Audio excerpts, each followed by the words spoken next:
Thank you all for having me today. Just a minute to take a step back and talk about Dr. Antoine Eid and the quick experiments that he did.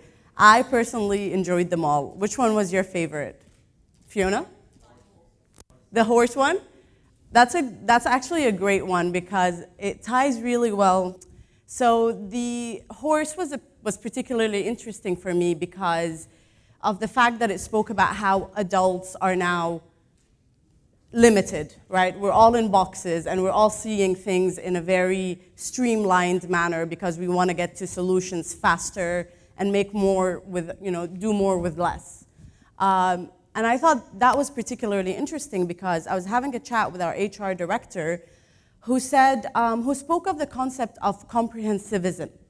So apparently, now it is not a question of what skill sets do you have and how these fit into a job description or a JD. It's about all of the different skill sets that you have, how you bring them together and continue to evolve them along with a team to achieve a target.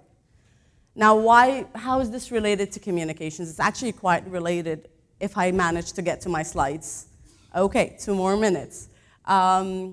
Well, okay, I don't have an experiment to do, but we can go back and talk about Dr. Antoine's because they actually were pretty interesting. How many got the color word coordination right? Yeah? How did you guys find that? I struggled quite a bit, to be honest. Yeah? What was your struggle? You're nodding. The T's and the I's. So did you hear your brain kind of say, don't dash, don't dot? That is true. Very, very true. Anybody else? Sorry? One mistake, that's great. I actually kind of had a conversation, like, don't dot die, don't dot die. We're good? Excellent. So communications in a new age, and I spoke earlier about the fact that there's this concept of comprehensivism and what it means for us. And guys, it's still not getting through.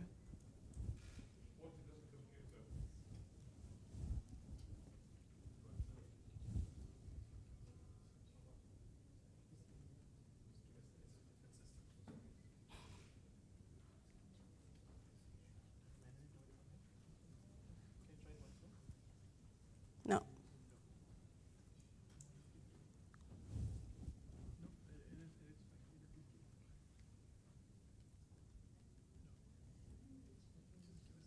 I mean, they're literally 4 slides, so we'll be fine. Oh, there we go. Great. Yeah.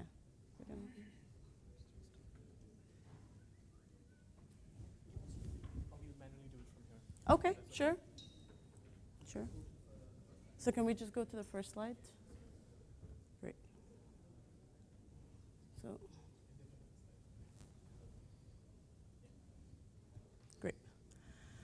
So the first part, again, like I said, ties into comprehensivism pretty well because all of us notice that the industries we've come into 10, 15, 20 years ago are no longer exactly the same. If we take communications, I started off in journalism and moved into PR, and the media landscape is completely different right now. Organizations are becoming their own media companies. And again, talk about the automotive industry, they're now saying that by 2025, they're going to stop producing petrol-fueled cars. That, again, changes the concept of oil and gas that, which I represent. Influencer marketing, that didn't exist 6 years ago. Now it's an entire career on its own, and you have influencer marketeers, people who are actually looking at these influencers as brands and how to position them, and they're quite expensive.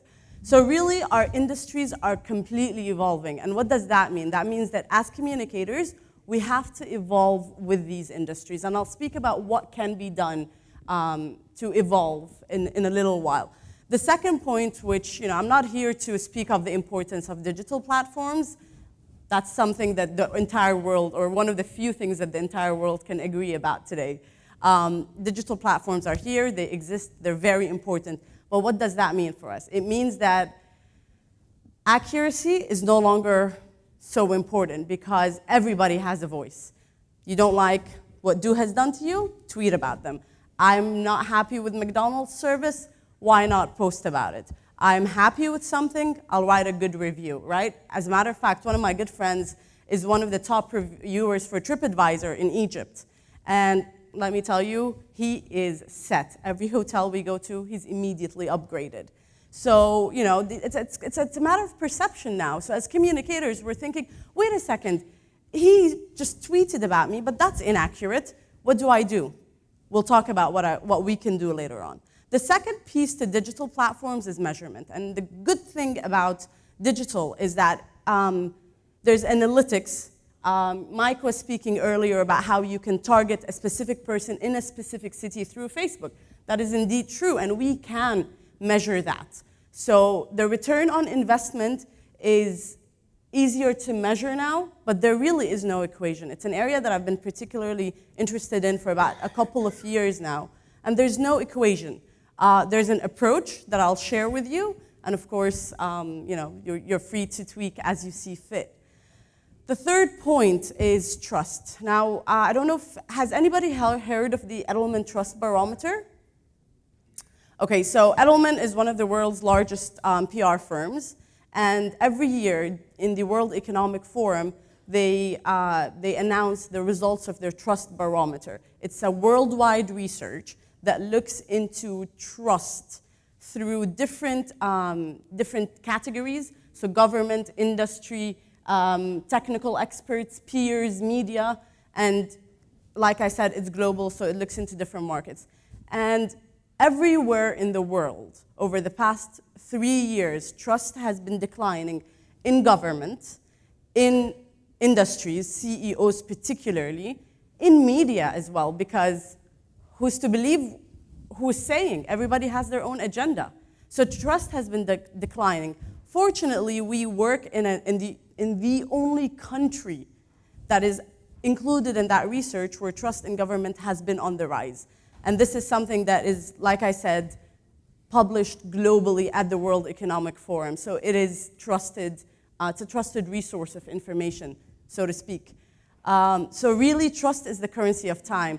And if we as brands are not trusted, we as brands may as well perish. And how do you then achieve that trust? Again, a few elements that kind of, you know, that we can work together on as communicators, as advertisers, as strategists and business performance teams. You come together with that central concept of trust, and I think we can all contribute to building a trusted brand.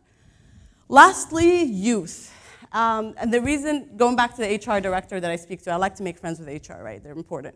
So, Manish was telling me that we were talking about somebody I was interviewing, and I said, you know, millennials. And he looked at me, he's like, what's wrong with you? I'm like, what? He's like, why are you talking about them like that? You're one. I'm like, wait a second, I'm not a millennial. He's like, of course you are. You are at the older range of being a millennial. And I said, oh, okay, fine. What does that mean? He's like, millennials, no longer a thing. I'm like, what is it now? He's like, Gen Zers. So Generation Z. Generation Z is coming in. Generation Z is impatient. Everything is a click away, which is obviously what we've been hearing about millennials. Generation Z are also critical. They're analytical. But the most interesting thing that I found out is that they're constantly searching for purpose, which is really interesting twofold, because a lot of us think we know our purpose as individuals, think we know our companies or our organization's purpose, but when we're really asked about it, we're not able to put it in a sentence. We're not able to succinctly say what our purpose is. And the fact that these young people choose which companies they're going to join based on their understanding of that organization's purpose is mind-blowing, because it really kind of takes you back to the core. It tells you, you got to identify your purpose as an organization, and you got to build values that help your customers or that your customers engage with, common values that bring your customers to you and make your customers want to say, yes, I love this company. If this company was a person, I would be their friend. So that was a video that I wanted to show you guys about the concept of perception. So Pepsi partnered with, I think this is Kendall. Is it Kendall Jenner? I think so, yeah. So they partnered with her for a full campaign. The video was posted, and 24 hours later, Pepsi pulled it and apologized for the video. The reason being, and you guys can check it out, it's on YouTube.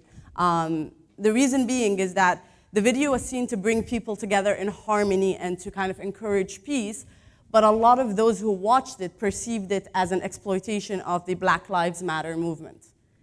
So look at where you start, look at where your intention is, and look at where you reach. You, in 24 hours, are being called exploitative.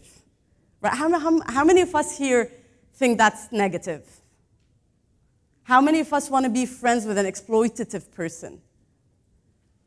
Right? So 24 hours later, a huge organization and a marketing genius like Pepsi pulls down this ad and apologizes. So cultural nuances are very, very important. And I think it was Mike that was saying earlier, geographic boundaries are no longer a thing. We are citizens, we're global citizens.